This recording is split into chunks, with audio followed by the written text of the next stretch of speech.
Domani l'inizio ufficiale con alzabandiera alla presenza delle autorità, ma i campi sono già allestiti e le primissime avanguardie sono pronte negli accampamenti delle periferie cittadine da oltre una settimana.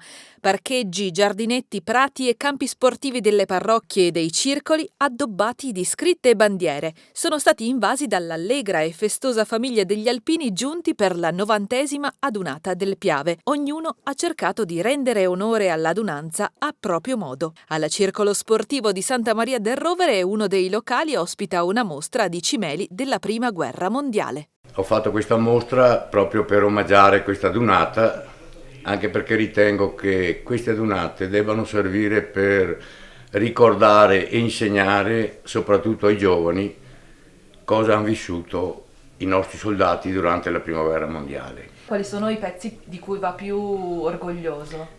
Sono tutte quella bacheca con tutte le baionette della Prima Guerra Mondiale, un po' di tutte le nazioni che hanno partecipato, gli elmetti, le munizioni, le spade.